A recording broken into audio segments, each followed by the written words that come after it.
आजच्या या व्हिडिओमध्ये आपण ड्रायफ्रूटचे स्लाइस सोप्या पद्धतीने कसे करायचे ते बघणार आहोत। चला तर मग व्हिडिओला सुरुवात करूया। सणासुदीच्या दिवसात आपल्याला श्रीखंड, गोड पदार्थ, मिठाई यामध्ये ड्रायफ्रूट सजावटीसाठी हमखास लागतातच।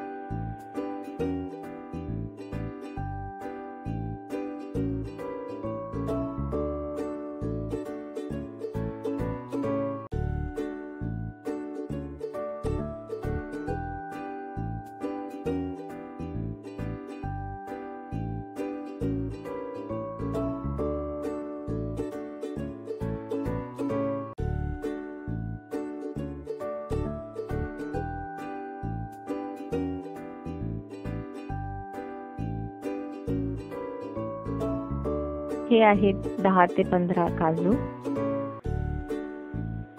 हे आहेत 20 ते 25 बदाम आणि हे आहेत 15 ते 20 पिस्ते। इथे आपण काजूच्या अशा पाकळ्या करून घेतलेल्या आहेत। यामध्ये आपण प्रत्येकी अर्धा चमचा पाणी घालणार आहोत आणि ते व्यवस्थित हलवून घ्यायचे, जेणेकरून पूर्ण ड्रायफ्रूटला पाणी लागलं पाहिजे।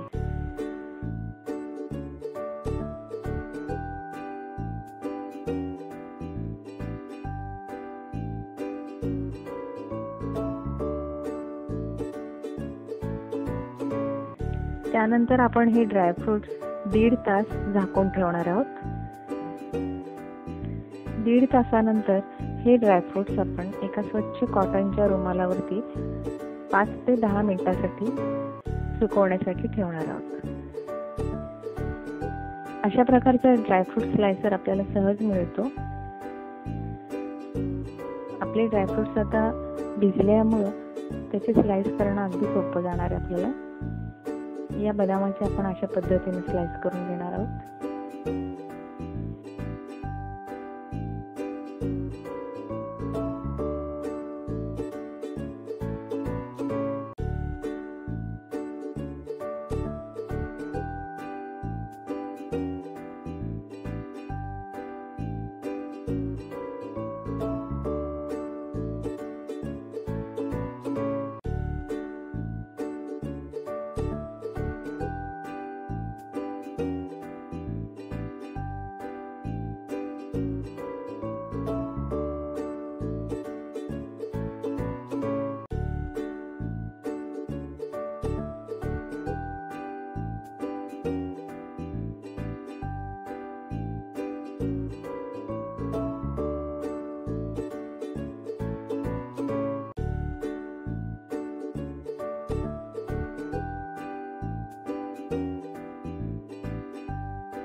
अशाच पद्धतीने आपण पिस्त्याची स्लाइस करून घेणार आहोत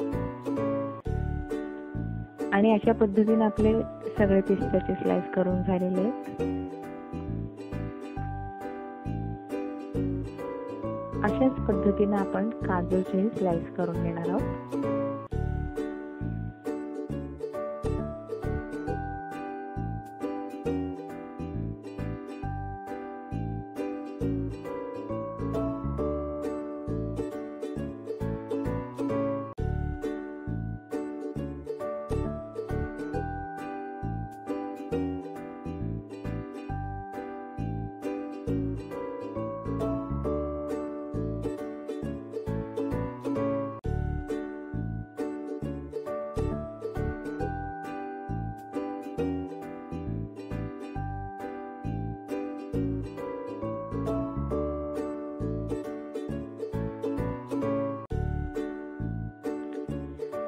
आपले ड्रायफ्रूटचे स्लाइस करून झाल्यानंतर एका कॉटनच्या कपड्यावर 7 ते 8 तास फॅन खाली आपण हे सुकवून घेणार आहोत। त्यानंतर आपण ही फ्रीजमध्ये स्टोअर करू शकतो।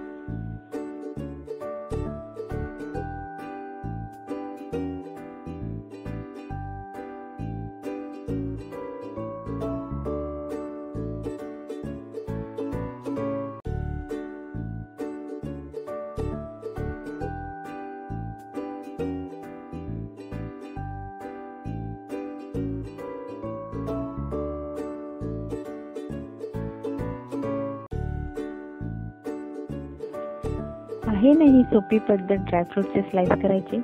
तुम्हीही नक्की ट्राय करा.